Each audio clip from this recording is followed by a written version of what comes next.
Smart ration కార్డులపై ప్రధాని మోదీ ఫోటోను ముద్రించకపోవడాన్ని నిరసిస్తూ బీజేపీ పార్టీ ఆధ్వర్యంలో మిర్యాలగూడ ఆర్టీఓ కార్యాలయం ఎదుట నిరసన కార్యక్రమం చేపట్టారు. సొమ్ము కేంద్రానిది, సోకు రాష్ట్రానిదా అంటూ నినాదాలు చేశారు. అనంతరం ఆర్టీఓ కార్యాలయంలో వినతి పత్రం అందజేశారు. ఈ సందర్భంగా వారు మాట్లాడుతూ, కేంద్రం 5 కిలోల బియ్యం ఉచితంగా ఇస్తుంటే రాష్ట్ర ప్రభుత్వం 1 కిలో బియ్యం ఇచ్చి మొత్తం తామే ఇస్తున్నట్టు ప్రచారం చేసుకోవడం సరికాదని బీజేపీ నాయకులు మండిపడ్డారు. తక్షణమే స్మార్ట్ రేషన్ కార్డులపై ప్రధాని మోడీ ఫోటో పెట్టాలని డిమాండ్ చేశారు.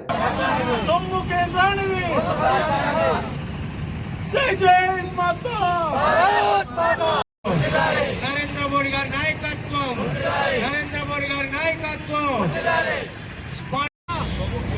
అంతేనా? సొమ్ము కేంద్రానికి ఇదే మీ రాజ్యం, ఇదే మీ రాజ్యం, ఇదే మీ రాజ్యం. సొమ్ము కేంద్రానిది, సొమ్ము కేంద్రానిది.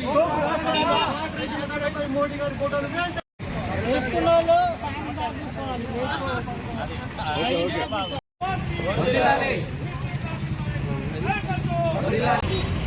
స్మార్ట్ రేషన్ కార్డులపై భారత ప్రధాని నరేంద్ర మోడీ గారి ఫోటో పెట్టకపోవడం చాలా బాధాకరం. ఈ దేశంలో జాతీయ ఆహార భద్రతా చట్టం కింద 82,36,00,000 మంది నిరుపేదలకి 2020 సంవత్సరం నుంచి నిరంతరంగా ప్రతి ఒక్కరికి 5 కిలోల రేషన్ బియ్యం ఈ దేశవ్యాప్తంగా భారత ప్రభుత్వం నరేంద్ర మోడీ గారి సారథ్యంలో ఇవ్వడం జరుగుతుంది. ప్రభుత్వం ఇచ్చే 1 కిలో కోసం అట్టహాసంగా దాని మీద ఈ రాష్ట్ర ప్రభుత్వ నాయకులు, ఈ రాష్ట్ర ప్రభుత్వ సీఎం గారి బొమ్మ పెట్టుకొని దేశ ప్రధానిని తక్కువ చేసి చూపించడం వల్ల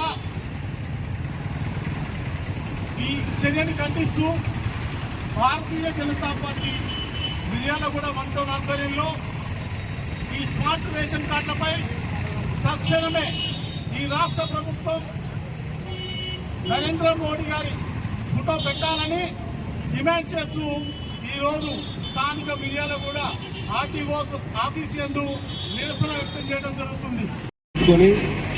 కేంద్ర ప్రభుత్వం నరేంద్ర మోడీ గారి ఫోటో పెట్టినందుకు చాలా బాధాకరం.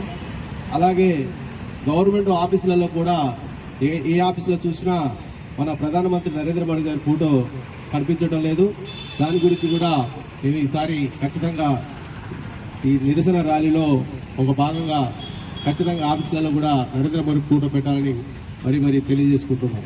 మన తెలంగాణ రాష్ట్రము కమిషన్ల కోసం పోటీ పడుతూ పలానా మినిస్టరు టెండర్లకి ఇంత కమిషన్ తీసుకుంటే ఇంకో మినిస్టర్ ఇంత కమిషన్ తీసుకుని పోటీ పడుతూ తప్ప ఎక్కడా అభివృద్ధి లేదు. మాటలు కోటలు జారుతున్నాయి కానీ చేతలు శూన్యం. భారతీయ జనతా పార్టీ ద్వారా ఒకటే మేము డిమాండ్ చేస్తున్నాం, ration card smart ration card Narendra Modi photo పెట్టాలి. కేంద్రం నుంచి 5 కిలోల బియ్యం వస్తే రాష్ట్రం నుంచి 1 కేజీ వస్తుంది. రాష్ట్రం నుంచి రేవంత్ రెడ్డి ఫోటో, రేవంత్ రెడ్డి ఎవరో అది గత చరిత్ర తెలుసు అందరికీ. ఓటుకు నోటు దొంగ, ప్రజెంట్ ఆ కేసు సుప్రీంకోర్టులో నడుస్తుంది. అలాంటి ఒక ఓటుకు నోటు దొంగ ఒక తెలంగాణకు సీఎం అయితే ఎట్లుంటుంది? దొంగల రాజ్యం, దోపిడీ రాజ్యం. కాంగ్రెస్ పార్టీ అంటే దొంగల రాజ్యం, దోపిడీ రాజ్యం. అదేవిధంగా భారతీయ జనతా పార్టీ ఒంటరి మహిళలు, వాళ్ళకి జీవన ఆధారం, ఖచ్చితంగా వాళ్ళ పెన్షన్ అవసరం. వాళ్ళకి ఆర్థికంగా వెనకబడ్డోళ్ళు, భర్త చనిపోయిన భార్యలకి కొన్ని డిస్టర్బెన్స్ వల్ల విడిపోయిన వాళ్ళకి ఖచ్చితంగా వాళ్ళకి ఆర్థిక మూలంగా ఒంటరి మహిళలకి పెన్షన్ ఏర్పాటు చేయాలి.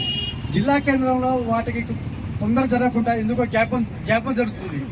ప్రతి ఒక్కరికి అర్హులైన ప్రతి ఒక్కరూ ఒంటరి మహిళకి వాళ్ళకి కావాల్సిన కొత్తగా ప్రవేశపెడుతున్నటువంటి రేషన్ కార్డులో స్మార్ట్ రేషన్ కార్డుల పేరుతోటి ఈరోజు ఈ రాష్ట్ర ప్రజల్ని మోసం చేయాలని ఒక ప్రచార ఆర్భాటంతో ఈరోజు చేస్తున్నటువంటి ఈ దుర్మార్గమైన నీచమైన పద్ధతిని వెంటనే మార్చుకొని ఆ యొక్క స్మార్ట్ రేషన్ కార్డులపై నరేంద్ర మోడీ గారి బొమ్మను ప్రవేశపెట్టి ఈరోజు నిరుపేద ప్రజలైనటువంటి ప్రజలందరికీ ఆహార భద్రతను కల్పించినటువంటి నరేంద్ర మోడీ గారికి ఈ యొక్క రేషన్ కార్డులు పంపిణీ చేయాల్సిన అవసరం ఎంతైనా ఉంది. ఈ రాష్ట్ర ప్రభుత్వం అభివృద్ధి కోసం దాదాపు 3,76,00,000 రూపాయలు కేంద్ర ప్రభుత్వం ఇస్తే ఇంతవరకు కూడా ప్రచార ఆర్భాటాలే కానీ ఇలాంటి అభివృద్ధి కార్యక్రమాలు చేయకుండా కేవలం కమిషన్ తోటి వ్యాపారాలు చేసుకుంటూ ఈ రాష్ట్ర ప్రభుత్వం ప్రచారానికే ప్రజల్ని మోసం చేస్తూ ఎలాంటి అభివృద్ధి చేయకపోవడం చాలా సిగ్గుచేటైన విషయం. కేంద్ర ప్రభుత్వం సహకారం లేకుండా రాష్ట్ర ప్రభుత్వాలు నడిచే పరిస్థితి లేదు. ఈరోజు జాతీయ ఉపాధి హామీ మరి ఎక్కడ ఈ నియోజకవర్గాలలో నడుస్తుందంటే అది కేంద్ర ప్రభుత్వం సహకారంతో తప్ప మరి ప్రతి చేతికి పని కల్పించాలనే ఉద్దేశంతో కేంద్ర ప్రభుత్వం జాతీయ ఉపాధి హామీ అంటే బడుగు బలహీన వర్గాలకు చెందిన వాళ్ళందరూ కూడా రోజు పని చేస్తూ వాళ్ళు చేసిన పనికి 350 రూపాయలు పని కేంద్ర ప్రభుత్వం ఇవ్వటం జరుగుతుంది. అది కేంద్ర ప్రభుత్వాందే, రాష్ట్ర ప్రభుత్వం ఎందుకు ఇస్తలే? మరి అక్కడ కూడా వాళ్ళకు పనిచేసే వాళ్ళకి అందరికి కూడా మరి కేంద్ర ప్రభుత్వం కాకుండా రాష్ట్ర ప్రభుత్వానికే ఈ అవసరం ఉంది. రాష్ట్ర ప్రభుత్వం ఇస్తుంది, కేంద్ర ప్రభుత్వం పైసలు వద్దని ఎందుకంటలే ఈ రాష్ట్ర ప్రభుత్వం. అదేవిధంగా మరి మంత్రులతో మరి అందరితోని స్మార్ట్ కార్డులు చేయిస్తున్న ముఖ్యమంత్రి గారికి ఒకటే విజ్ఞప్తి. ముఖ్యమంత్రి గారు కేంద్ర ప్రభుత్వం సాయం లేకుండా మీరు పనులు చేస్తారా?